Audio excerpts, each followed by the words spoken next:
Alright, sorry guys, I had to put this in 3 parts just because somebody was keep calling my phone and I pushed the wrong button. And we aren't going to go all the way back and keep having me repeat because, as I mentioned in the second part, somehow the original second part I did, you'll see my clothes are changed because it did not save. Something happened. And then this time around, now I'm pushing wrong buttons trying to ignore a phone call during my video. So, oh my gosh. So let's continue. So I talked about also with magical boarding schools. You have Julie Plec, pretty sure that's how her name is pronounced.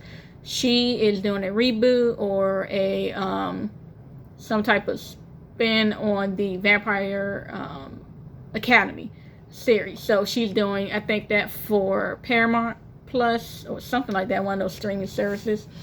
So that's also considered a magical boarding school because the kids they're vampires, they're living there, etc. Supernatural boarding school. So for me, in my description, I'm considering magical boarding school to be more than just witches. And then you also have the school, The Magicians, and then another show on Netflix that the Oracles, The Omen. I can't remember, but it's a really good show. I love the way they did their let me put Netflix see back. I love the way they did their vampires, like you wearing their fur. It's really interesting if you watch their if you watch it. It's really, really cool. So let me see. Omen. No, so it's not the Omen. Is it Oracles? What is the show? Oracles? Spending too long on this. The Oracles, maybe. The Oracle. No, but that school, they got werewolves. They got the vamp. Okay, whatever. You all might know what I'm talking about. So also, trying to think of more. I enjoyed that trope as well. So if anyone has any book recommendations, give me I don't think that, you know what? I don't think that counts. I don't think it counts. I'm not gonna say it right now. I was gonna take out another book, but focusing on this book. So this novel, The Magical Boarding School, is for the elite, those who are influential, who have power, and also for witches, vampires, werecats. We also have werewolves. We have multiple species. We have phoenixes. So we have a variety of different supernatural creatures.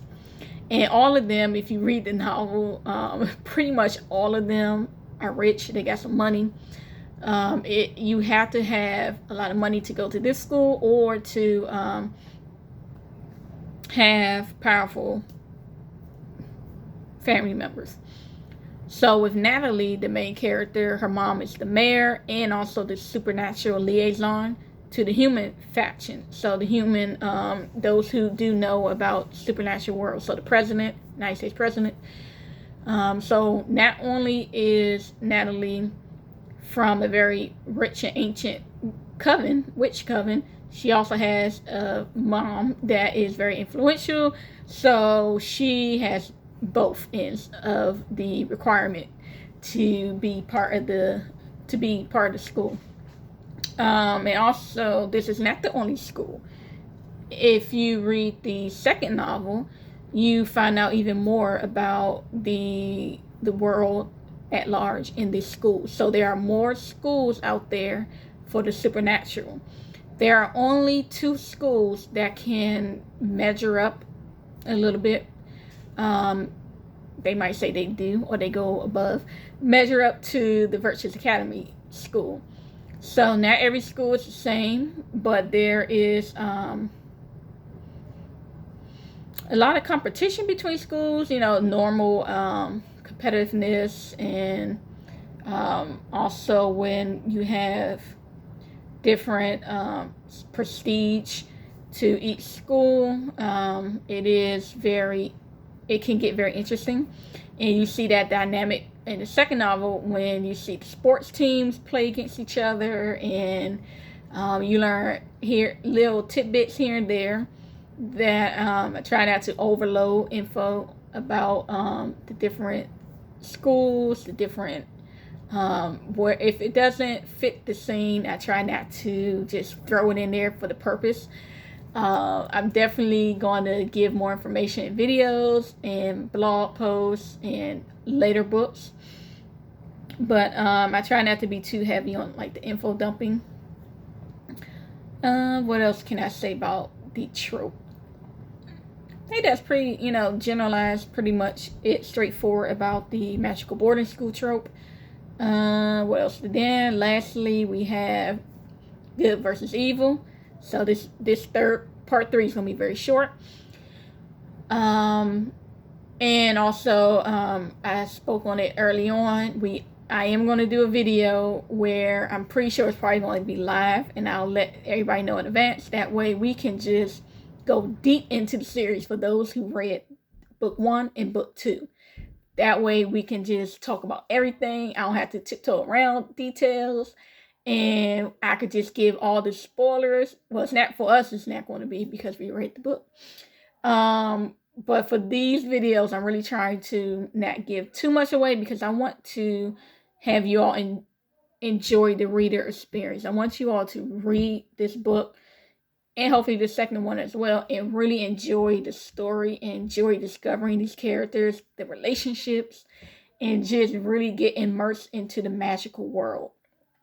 And then with the no, I'm not going to talk about the magical parts of the school. I'll say just like in general, sort of like Harry Potter and other schools, there is a security level where you have security guards, but you also have a magical it's a magical dome that pretty much keeps out supernatural others from teleporting in and other security measures. But that's like a whole lot of details and stuff. So I don't know. That's really interesting.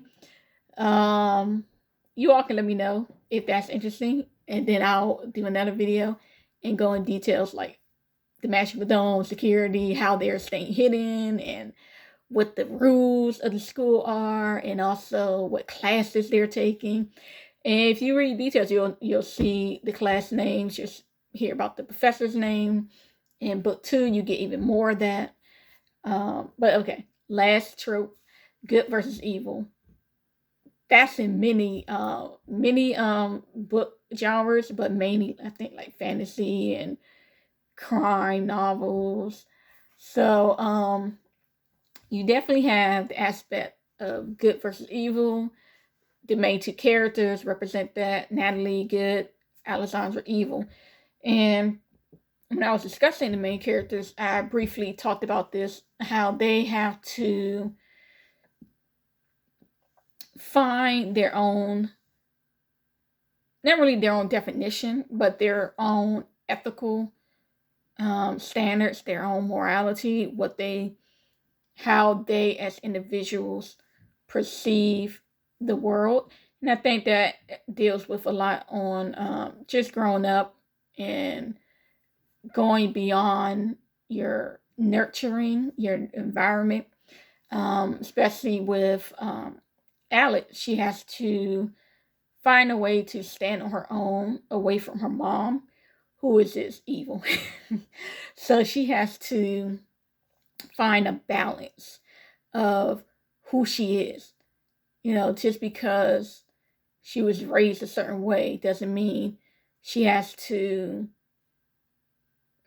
believe in those same ideals, and also balance how she really see, that might be going too much into book 2. In the first book, she's very focused on loyalty with her coven, her mom, trying to please her mom, trying to be the perfect daughter and be the perfect heir, because she is the next in line to take over the human businesses, the fronts, and also next in line to take over the coven. So it's a lot of pressure on her. And she can't be too soft trying to be a leader within a coven that's very dark. So that can get her killed. And also you see how everyone she has to really keep an eye out because of who her mom is, because of who her coven is. They have many enemies. So um it really gets a whole lot in detail in the second novel of the consequences of certain choices that she might end up making. And her friends are affected as well. But you all will see it, and those who are listening who read the second book, you all know what I'm talking about in the way of her consequences. The first book really is more even out with both characters. Second novel is Alex is a little more in the forefront, but you all will see her journey as well. So the good also, she is not evil. I would say she's not evil. She's a lot of gray areas. But she can do evil things.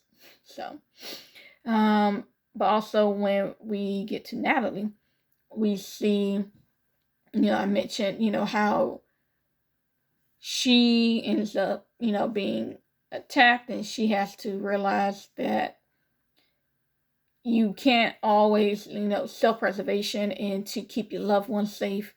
Sometimes you have to get dirty. Sometimes you have to fight back. And it's not evil to do so. And she really has to come to terms with how she sees the world and just the battle within herself and within her community. So you're going to see a lot of good and bad, good versus evil, or good, evil themes with the two characters individually, and also with the plotting that goes on in the book. So it gets really interesting and complex, but hopefully not too complex that it takes from the enjoyment of reading. So those are the main tropes. If you discover a trope that's within this book, please let me know. I'm not very big on knowing about tropes, so I don't know. There are new ones to come out. I know the basic ones, but maybe there's a trope out there that I'm not aware of, and maybe I'll add it to my next video. So I hope you all enjoyed me giving you all a little bit about Strange Days Await, and look towards hit